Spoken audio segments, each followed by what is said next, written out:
방금 전해드렸듯이 민주통합당 문재인 대선 후보 그리고 무소속 안철수 후보 진영 간의 단일화 시계가 상당히 당겨졌습니다. 문재인 시민 캠프에서는 앞으로 단일화 과정과 경쟁 전략에 대해서 어떤 계획을 세우고 있는지 이야기 들어보도록 하겠습니다. 네, 문재인 시민 캠프 유정아 대변인 스튜디오에 모셨습니다. 안녕하십니까? 네, 어서 오십시오. 예, 반갑습니다. 네, 반갑습니다. 어제 단일화 회동을 가졌을 때 많은 사람들의 예상은 일단 한번 만나는 데 의의를 둘 것이다. 이런 이야기가 있었는데 그런데 나오는 결과가 벌써 일종의 합의사항을 도출을 해서 나왔어요. 네. 문재인 캠프 내에서도 좀 생각보다 좀 결과가 괜찮았다 이런 반응이었나요? 네, 구체적으로 7개 사항에 대해서 합의를 하셨고 그것을 이제 대변인을 통해서 선언문을 낭독을 하셨는데요. 뭐 애초에 저희가 다 올 것이 왔다는 반응인 거죠. 예. 현 집권 세력이 더 이상의 정치적 확장성을 갖는 것을 바라지 않는다라는 안철수 후보의 생각과 저희 문재인 캠프의 생각은 정확하게 일치하는 것이었고요.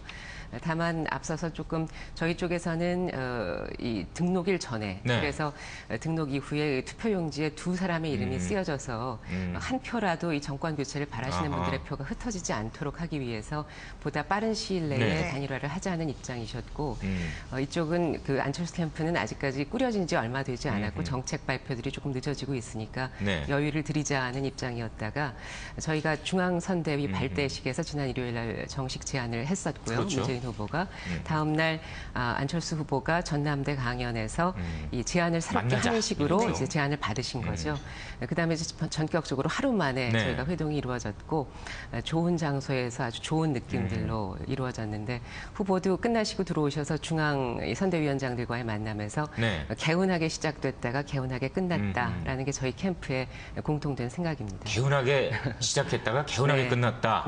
뭐 이런 말씀을 해주셨는데 7개 항목에 대해서 합의를 하지 않았습니까? 근데 뭐 물론 이제 구체화되고 약간 추상적인 단어들이 많긴 하지만 구체적인 강론으로 들어가야 할 텐데 그 7개 합의 사항에 대해서는 평가가 지금 어떻습니까? 캠프 내에서. 들어갈 것은 다 들어갔다는 생각이 들어요. 그러니까 지금까지 저희가 지금 현재의 상황 인식, 그다음에 국민들의 고단한 삶 그런 것들에 대해서 두 후보는 뭐 완벽하게 똑같이 생각을 하고 계신 거고요. 이제 그러한 상황 인식하에서 단일화가 등록일 이전에 이루어져야 되겠다. 그러한 내용들도 들어갔고 하지만 그것이 분명히 정치 혁신이라는 것이 전제가 돼야 한다라는 애초의 생각들도 들어갔고 그러면서도 늘 잊지 말아야 할 것이 아주 정치 윗선의 이야기가 아니라 이것이 사실은 국민의 삶과 밀접하게 연관돼야 한다는 뜻에서 이제 국민의 뜻을 늘 옆에 염두에 두고 움직이겠다. 그리고 구체적인 사항으로는 이제 새정치 공동선언을 만들겠다. 그것이 이제 정치 쇄신이라든가 그러한 것들을 합의할 이제 구체적인 내용이 될 텐데요. 이제 그러한 것을 함께 나눌 이제 실무진들 간의 이제 협상도 계속해서 창구를 열어놓겠다. 앞으로 이제 그러한 것들이 이제 가속도가 붙으리라 생각이 듭니다. 네. 7개 합의 항목 중에 국민연대라는 말이 눈에 띄는데요. 그 국민연대라는 게 그렇다면 이 문 후보의 지지층과 안 후보의 지지층의 이 결집을 말씀하시는 건가요? 네. 그렇다고 생각이 듭니다.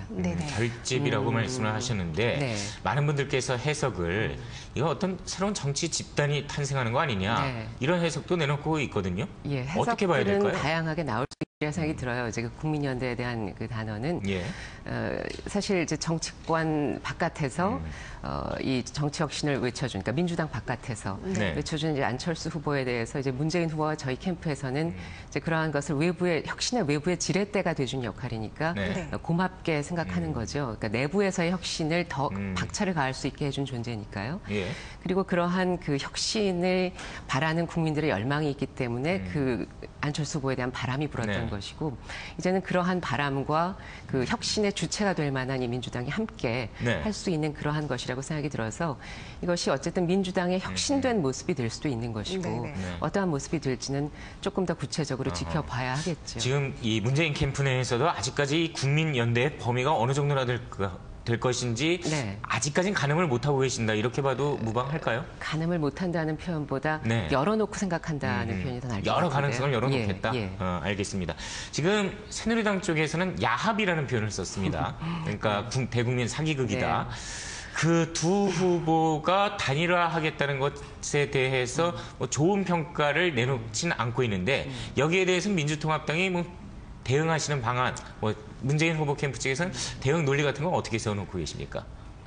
어떻게 하실 것 같아요, 두 분은? 저는 참 그 야합이라는 거 사실은 그 좋지 않은 목적으로 둘 간에 뭔가를 이제 공통의 어떤 토대를 이룬다는 것인데 네. 이 정권의 교체를 바라는 대부분의 국민의 열망이 있고 국민들이 이렇게 바라봤을 때 그 단어 자체가 어떤 느낌을 줄지 거기다가 뭐 조금 전에 사기극이라는 단어까지 나오는데 이것이 사기극인지 아닌지는 아마 지켜보시면 알 테고요. 사실 그렇죠. 그러니까 모든 어떤 이런 회동이나 협상에서 늘 뭔가 본인이 놓치지 않으려고 뭐 하나라도 저쪽으로부터 건져내려고 하는 그러한 회동이나 그 협상을 했던 구시대적인 세력이나 그런 생각에서는 이러한 투명한 회동을 통해서 1시간 15분 동안 두 후보가 정말 공통의 토대에서 이야기를 했고 그것을 45분 동안 다른 두 사람씩 더 들어가서 이 선언문을 만들어내는 데 한 45분이 걸렸다는 것을 그 이전에 뭐가 있었다 저쩌다 하는데 그렇지 않고요. 아마 이제 국민들은 이제 지켜보시면은 그것을 아실 수 있으리라 생각이 듭니다. 네. 이 두 후보가 정치 혁신이라는 그 가치에 대해서는 공통적인 생각을 갖고 있다고 하셨는데 이 야권 단일화 방식에 대해서는 약간의 선호도가 차이가 있을 것 같아요. 어떤 식으로 좀 진행이 될까요? 사실 이제 원칙적인 얘기였는데요. 저희가 사실 그 전에 단일화를 바라보는 두 가지 시각이 있었죠. 하나는 정말 국민들이 정권이 이번에는 꼭 교체가 돼서 지금 이 현 집권 세력에서 삶이 너무나 강팍해서 정치에 대한 관심을 갖지 않다가 일선에 뛰어들었다는 분도 계시고 그래서 그것을 바꿔야겠다는 열망이 있는데 지난 4.11 총선에서 저도 사실은 그때 많은 이제 실망감과 연패감을 느꼈고 위기의식에서 저도 이렇게 함께하게 된 건데요. 이제 그러한 생각을 하고 계신 국민들 입장에서 보는 뭐 바깥의 원로들의 원탁회의랄지 문인들의 모임이랄지 그런 아주 간곡한 시선이 있었고요. 또 다른 하나의 시선은 이 단일화가 좀 안 됐으면 좋겠다. 어떻게든 결렬이 돼서 그런 어떤 그런 관심을 가지고 보는 눈이 있었죠. 이제는 그러한 눈은 이제 사라졌다고 보고요. 이제는 둘이 시작이 됐으니까.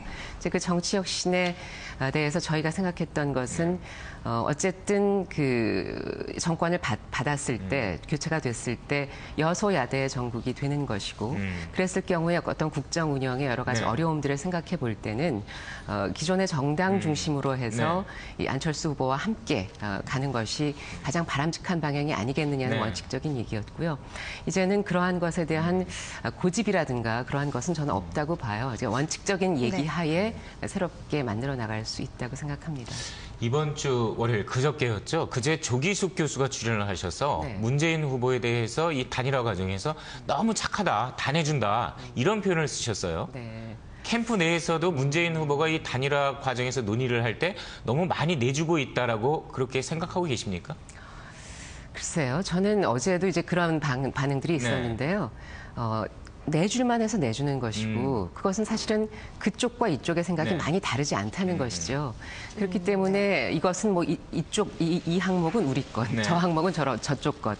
그렇지 않다고 봐요. 그러니까 함께 할 수 있는 것들이 이 상황으로 나왔고 문 후보님은 가까이서 지켜보면 그 선량함과 단호함을 공통으로 가지고 계신 분이죠. 그러니까 예전에 사실은 많은 노동자들을 위한 어떤 인권 변호사 역할을 할 때 그분들의 그런 아픈 사정이나 그런 속내들을 길게 오래도록 잘 들었을 때 그 감정이입하고 공감하는 그러한 선량함이 있다면 이제 법정으로 가서는 그분들을 위해서 싸워서 이겼잖아요. 이제 그러한 단호함들이 있습니다. 그래서 이제 그 선량함을 가지고 어떤 협상에 임하지만 그것을 추진해 나가는 입장에서는 저희는 옆에서 믿고 있습니다. 방송인 출신이시잖아요. 그래서 궁금한 것 가운데 하나가 이제 TV 토론을 해야지 두 후보 가운데 어떤 후보로 단일화되는 것이 더 좋을 것 같다라는 국민들의 생각이 따라올 텐데 지금 TV 토론이 없습니다. 그리고 개별 후보들이 각자 방송 인터뷰에도 그렇게 뭐 후하게 응해 주시지도 않고요. 지금 단일화 과정에서 TV 토론 반드시 수반돼야 할까요? 어떻게 보십니까? 수반돼야 한다고 봅니다. 그리고 이제 그건 뭐 중앙선관위의 어떤 그 안에도 있고요. 그런데 지금 이제 이루어지지 않고 있는 경우가 새누리당의 이제 박근혜 후보 측에서 이 MBN에서도 사실은 지난주에 50일, D-50에 각 캠프의 여성들이 나와서 얘기하는 걸 새누리당이 지키지 않았다고 제가 네. 들었어요. 그러니까는 뭐 1대1대1의 구도가 싫다. 그럼 어쩌자는 건가. 어쨌든 후보로 나와 있는데. 예. 그런데 아무튼 국민들은 알 권리가 있죠. 그러니까 본인의 그 국민들의 궁금한 사항에 대한 질문을 들었을 때 그거에 대한 답변을 들을 권리가 있어요. 후보들로부터. 네. 본인이 하고 싶을 때 하고 싶은 말만 듣는 것이 아니라. 그렇죠. 그래서 사실은 이제 그러한 토론들이 이루어져서 사실 사람들은 이제 그 매체를 통해서 그 후보들이 말하는 걸 들으면 네. 다 알죠. 저 네. 사람이 진정한 마음에서 나오는 이야기를 하는 것인지, 네. 그다음에 그 말을 나가서 지킬 만한 어떤 그 뒷심과 그다음에 어떤 믿음이 가는 사람인지, 아니면 혹은 이 사람은 그냥 말뿐인지. 네. 그리고 말은 그렇게 하지만 그 정책 목표는 그렇다. 경제민주화라고 얘기하고 있지만 그것에 따르는 정책 수단은 전혀 그 정책 목표에 부합하지 않는 수단들을 가지고 있는지. 그러한 자신이 없는 진영이 그러한 것을 거부한다고 생각하고요. 앞으로 이루어지도록 저희도 많이 노력을 하려고 합니다. TV 토론하면 네. 문재인 후보가 잘할 것 같으세요? 안철수 후보가 잘할 것 같으세요? 옆에서 지켜보니까. 그 문재인 후보가 잘하실 것 같아요. 결론적으로 말씀드리면. 네. 저도 처음에는 그 학교에서 말하기를, 대학에서 말하기를 가르치는 선생이라서 이제 후보들의 그 말에 대해서 네. 저기가 이제 방송도 했고 그랬는데요.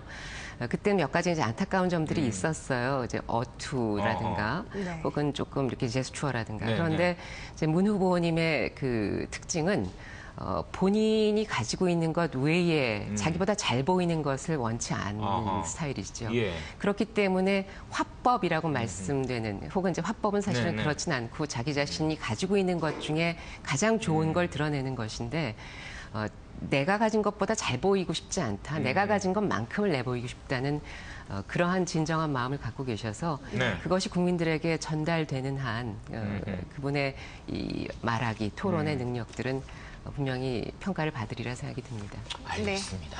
오늘 문재인 시민캠프 유정화 대변인과 함께 문재인 후보 그리고 안철수 후보의 단일화 관련 이야기를 나눠봤습니다. 오늘 나와주셔서 감사합니다. 네, 감사합니다.